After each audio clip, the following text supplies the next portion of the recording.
to tell you a story now. This is a story of Reverend Josephine Inkpin. She recently made history, becoming the first transgender person to be inducted into a mainstream church. We first met Jo in 2018 after she came out to her Anglican church in Sydney and then nationally on this show. Since doing that, she's blazed a trail for others and has been largely embraced by her church community. She now ministers to the Pitt Street Uniting Church in Sydney, where our reporter Stephanie Bolchi caught up with her. For much of Jo Inkpin's life, the world saw a man. But the Anglican priest privately fought with the reality she was female. And in 2017, Jo came out to her Brisbane Anglican community and the parish her wife was a rector at. Is religion about transformation, which a lot of us believe, or is it about order and keeping people in boxes?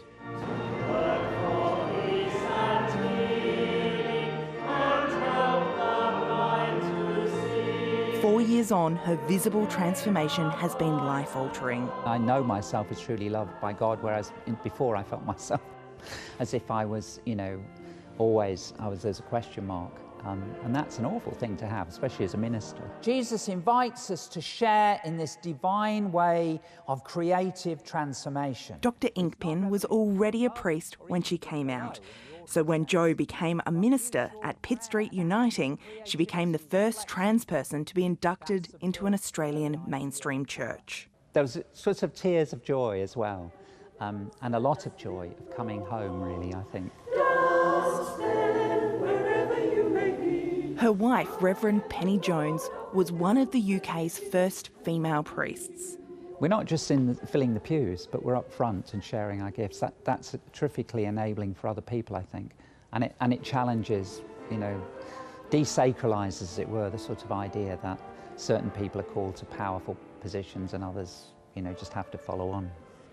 Give us courage. While Jo says she was supported, she says trans people like her are often spoken about rather than with. We become a political football in many cases, so being highly visible, therefore, been drawn into some of that. So it's been a little bit exhausting. In 2019, the Anglican Diocese of Sydney, which makes rules for its churches, passed a doctrine statement on gender identity. Blurring the distinctions between male and female, or seeking to present one's sex as contrary to one's biology, is an attempt at self-creation that involves a denial of the biologically sexed body that God has given to us. It's a credible ideological statement, really, which sort of ignores the experience of people like myself and medical expertise, professional expertise, and the cost of it is terrible for people. It reinforces the shame and exclusion and the pain that lots of people feel because they don't feel as if they're properly accepted by God. Challenging our preconceptions and calling us to ever-surprising love. And that makes her move to Sydney even more poignant, because currently she wouldn't be inducted as an Anglican priest. Sydney particularly has got a very strong conservative reform tradition, so it hasn't yet accepted female leadership and doesn't have that ethic of equality, so that's a big problem in itself. Jo says her gender was never raised when she went for the Uniting Church position. We own the progressive strand of Christianity to encompass those who sometimes struggle in other church traditions. They're not recognised properly for who they are. This church endears me greatly because it's open and receptive to people of all walks of life, no matter what. I think she'll bring great energy, great depth of understanding of theology, but also of social issues. Just to know that there's somebody like me, what a difference it makes to know that someone else is like that, and to see us represented in public space is really huge.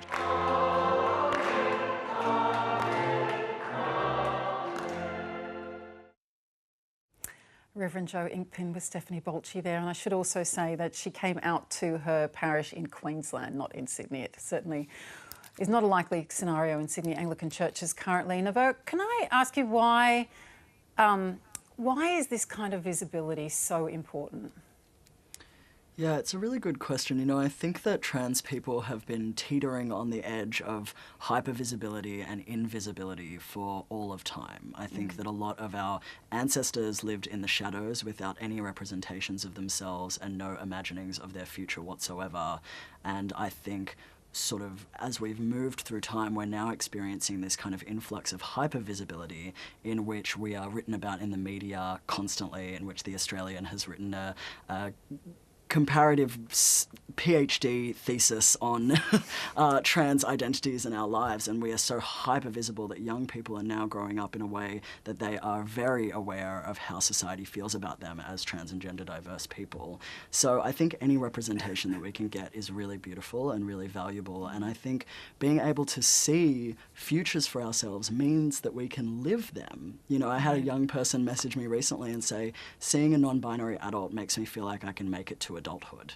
And I really resonate with that, because when I came out as trans, I had no blueprints from what my future could look like. I didn't see myself represented anywhere, and that's why we have a 48.1% attempted suicide rate in young trans and gender diverse people. That's 1 in 2.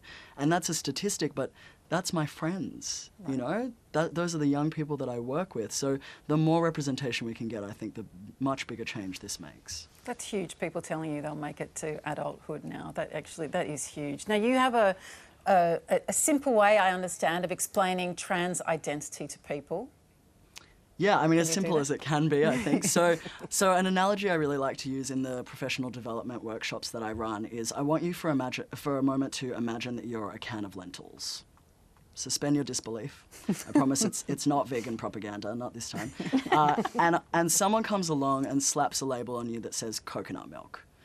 And you're like, I don't know what to tell you, but I'm not coconut milk. Unless you literally open me up and look inside, you're not going to know that. But I guarantee if you put me in a pina colada, you're going to be very disappointed with all these lentils. And so being trans is not the process of this lentils becoming coconut milk, or even becoming lentils, but rather the process of changing that label on the outside to reflect what was always on the inside. So that could look like getting a haircut, coming out on Facebook, getting surgery or taking hormones, whatever it may be, but it's about what was always in the inside. And I think that's the problem, is a lot of people think that by letting trans people transition, that is what makes us trans. But we are always trans. If you stop us from transitioning, it only makes us miserable. Nikki, what have you learnt from having a trans daughter?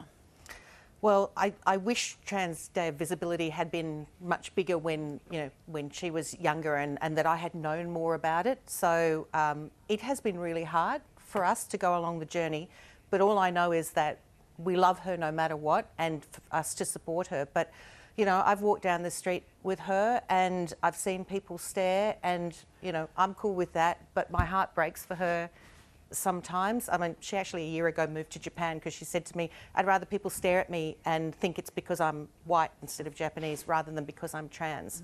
And you know, the statistic that Nevo quoted, you know, you as a parent, you live with that every day thinking, how are they going to cope? How are they going to cope? And she's had all the help and support that you can get. Her friends, our family have been amazing. I thank every single one of them.